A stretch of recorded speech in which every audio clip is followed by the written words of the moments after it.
유대인들에게 고발을 당한 후에 잡힌 바울은 법정에 서면 스스로를 이렇게 변호를 해야 됐습니다. 동시에 기회가 되면 또 이 기회를 살려서 복음을 증언하기도 했습니다.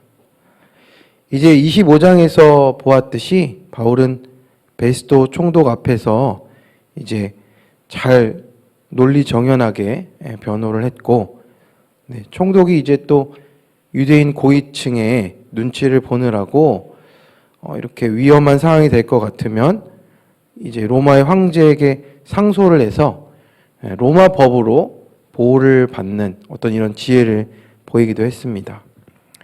그래서 지금까지 이제 했던 것은 이방인인 로마 행정관 앞에서 로마법에 저촉되는 범죄를 저지른 것이 없다라는 이제 무죄라는 변호를 하였고, 이제 26장은 좀 다른 양상이 나타납니다.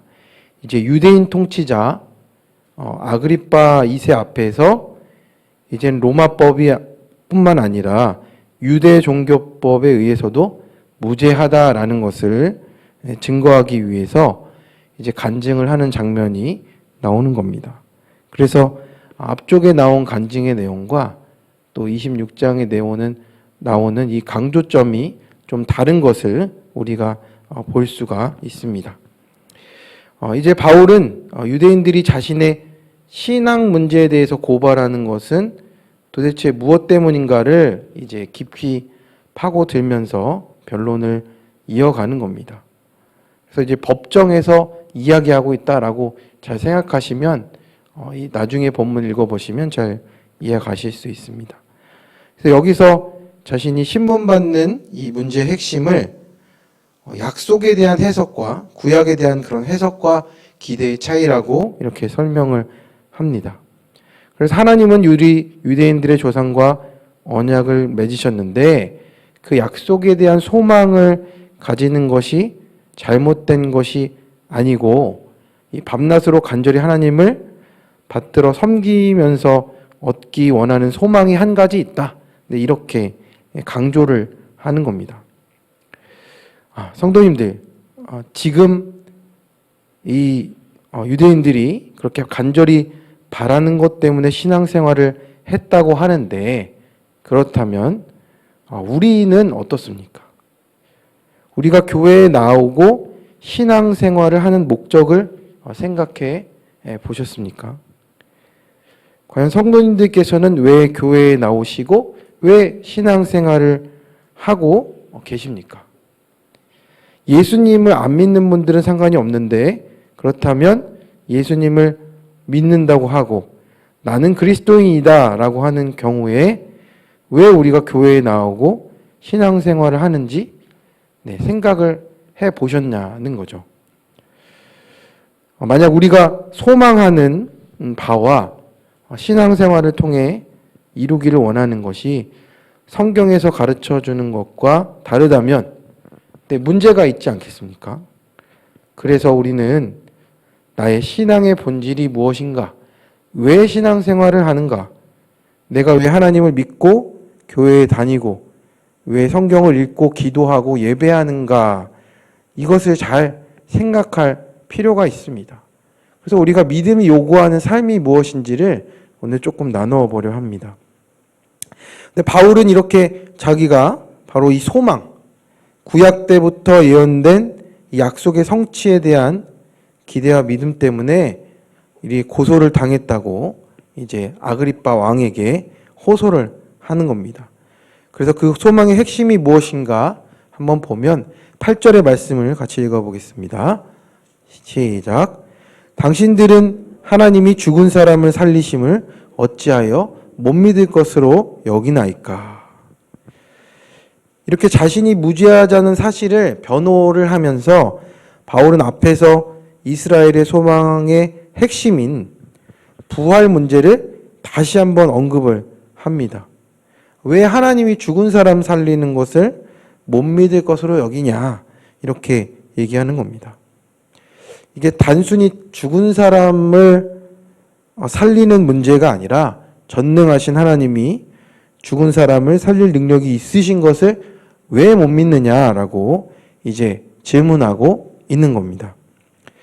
당시 자신을 고발했던 이스라엘 최종 결정 기구인 이제 사내들인 공회에서 그 공회가 이렇게 구성이 되어 있습니다. 바리새파와 사두개파로 이렇게 두 개의 파로 구성이 되어 있었습니다. 바울이 속했던 이 바리새파 사람들은 율법에 철저했고 부활과 내세와 영과 천사를 다 믿었습니다. 그런데 반대편 사두개인들은 부활을 믿지 않았습니다. 놀랍게도 당시 제사장들이 다 거의 대부분 사두개파였는데 영적인 지도자라고 하는 제사장들이 부활을 믿지 않고 영도 믿지 않는 사람들이었습니다. 그래서 바울은 아그리빠를 비롯해서 이제 로마 당국에서 그 로마 당국과 협조해서 거기에 붙어서 특권을 누리던 이 사두개파를 향해서 당신들은 어찌해서 죽은 사람 살리는 것을 왜 믿을 수 없는 것으로 여기느냐라고 하면서 신앙적인 문제로 종교적인 문제임을 밝히고 있습니다.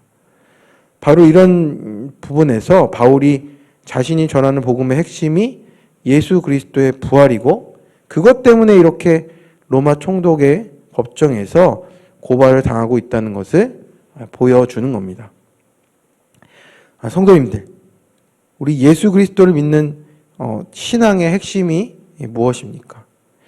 그것이 예수님 믿고 복받고 사회에서 높이 올라가고 돈 많이 벌고 성공하고 번영을 이루는 것에 있습니까?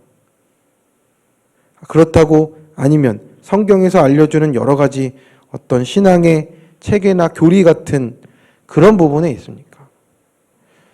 사실은 오직 우리가 믿는 믿음은 우리 죄 때문에 이 땅에 육신의 몸을 입고 오셔서 인간의 모습으로 사시다가 대신 심판을 받고 십자가에서 죽임을 당하신 그리고 부활하신 하나님의 아들이신 예수 그리스도의 그분의 부활을 통해서 우리의 모든 죄와 죽음의 문제가 근본적으로 해결되었다는 이 부활의 사건이 우리 기독교 신앙의 핵심이라는 것입니다.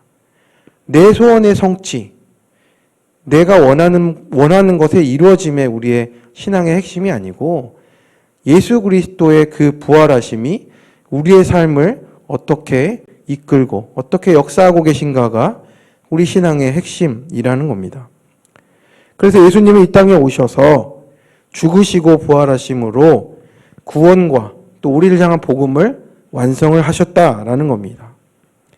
그래서 사도들이 성령을 받고 변화된 후에 나가서 복음을 전할 때 그들과 초대교회의 핵심의 메시지는 무엇입니까? 예수 믿고 복 받으세요. 예수 천당. 이게 아니고 예수님이 우리가 바로 기다리던 메시아다. 그리고 우리가 죽였지만 다시 살아나셨다. 그것을 우리가 증언한다라는 것이 복음의 메시지였습니다. 지금도 우리에게 마찬가지입니다. 부활하신 예수님이 부활하신 예수님 때문에 우리의 삶이 변화됐고 그래서 우리는 이 부활을 전한다라는 겁니다. 이 부분이 이 부활이 우리에게 무엇을 증거하는 것입니까? 예수님의 부활로 말미암아서 영생이 증거되었습니다. 하나님의 생명이 우리에게 증거된 것입니다. 그럼으로써 하나님의 말씀을 죽기까지 순종할 수 없었던 우리가 이제 죽음을 뛰어넘어서 말씀을 이루는 삶, 말씀과 하나 되어서 그 말씀이 이루어지도록 또 우리의 삶을 내어놓는 그 부활의 능력을 경험하고 살아가는 존재로 변화되었다라는 겁니다. 성도님들도 이 부활이 우리의 믿음의 핵심이며 능력임을 믿고 경험하시기 바랍니다. 또한 물론 바울도 자기가 처음부터 이것을 이해했던 것은 아니라고 이제 이야기를 합니다. 그러면서 자기가 이전에 이것을 모를 때 어떻게 살았는지 9절과 10절에 설명을 합니다. 그래서 바울의 자기를 변호하는 논리는 이것입니다. 사실 바울도 예수와 그분의 부활에 대한 가르침이 잘못되었다 생각하고 이렇게 바리새파의 신앙의 열심으로 교회를 핍박했는데, 그러다가 예수님께서 만나 주심으로 회개하게 되었고 내가 믿던 것이 잘못되었다는 것을 깨닫고 변화되었다라는 겁니다.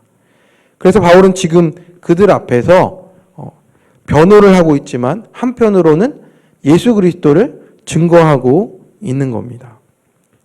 그럼 이때 바울의 문제가 무엇입니까? 바울도 이스라엘 사람으로서 바리새파나 이 사두개파를 막론하고 유대인들의 하나님에 대한 맹목적인 열심과 신앙을 빙자했지만 종교적이고 형식주의적인 그 자신들의 그 잘못을 지금 그 앞에 고발하고 있는 겁니다.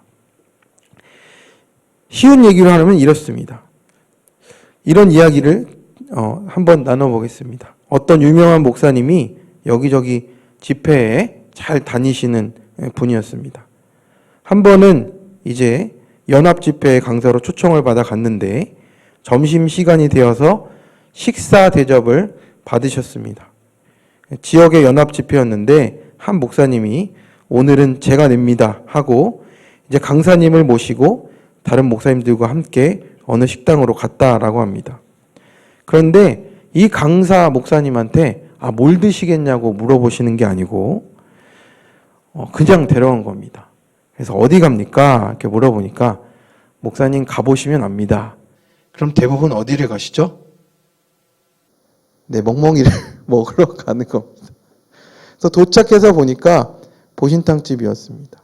저는 이제 게 먹는 문제를 얘기하려는 게 아니고 이 개고기를 먹는 데였는데, 근데 문제는 강사 목사님은 게를 드시는 분이었을까요? 안 드시는 분이었을까요?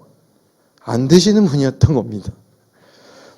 그래서 이 안에 들어가니까 다른 목사님들이 이미 다 앉아 있고 또 음식이 나오니까 이제 게 혀는 분들은 다 이제 드시는 거죠. 마구 먹었답니다. 다들 다 상관없이 먹고 있고 다 먹고 나서 이제 강사 목사님께 물어보더랍니다. 목사님 잘 드셨죠? 하니까 먹는 신용만 했던 강사 목사님은 예 이렇게 하셨죠. 그날 대접한 목사님은 이제 교회로 영수증을 들고 가서 청구를 했겠죠. 영수증 제목은 뭐겠습니까? 강사 접대. 그런데 이 강사가 접대를 받았습니까? 못 받았습니까? 사실은 아닌 거죠.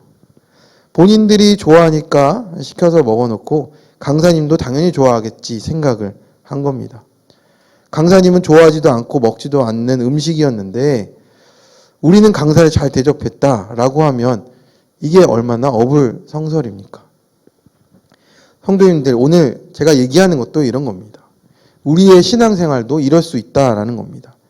주님이 기뻐하시겠지라고 하면서 내가 원하는 것에 열심히 했는데 정작 주님은 내가 원하는 건 그게 아닌데? 라고 할 수도 있다라는 겁니다. 바로 그런 것을 바울도 했다라는 겁니다. 이게 하나님이 원하시는 거겠지라고 마구 달렸는데 예수님을 만나고 보니까 하나님이 원하시는 건 그게 아니었다라는 것입니다. 결국 나의 열심으로 하나님만을 섬기는 것은 문제가 됩니다. 성경에서 말하는 것을 배우고 순종해야 하는데 내 생각과 내 주장과 내가 원하는 성향에 매몰이 되면 주님을 위해 최선을 다해서 열심히 하는 신앙생활이 오히려 주님을 박해하는 것이 되고 하나님이 원하시지 않는 반대 방향으로 갈 수도 있다는 뜻입니다. 그래서 성도님들, 우리가 믿음이 요구하는 삶을 잘 살펴봐야 할 것입니다. 결국 성경 전체를 한 단어로 요약하자면 관계라고 볼 수 있습니다. 그 관계는 사랑입니다. 성경 전체를 요약하면 하나님을 사랑하고 이웃을 사랑하는 것입니다. 결국 크리스찬의 신앙생활의 핵심과 생활의 양식은 사랑에 담겨 있습니다. 요한일서 4장 7절과 8절을 함께 읽어보겠습니다. 사랑하는 자들아 우리가 서로 사랑하자. 사랑은 하나님께 속한 것이니 사랑하는 자마다 하나님으로부터 나서 하나님을 알고 사랑하지 아니하는 자는 하나님을 알지 못하나니 이는 하나님은 사랑이심이라. 만약 내가 예수 그리스도를 믿는다고 하는데 사랑이 없다면 뭔가 문제가 있는 겁니다. 크리스찬인데 냉랭하고 무심할 수가 없습니다.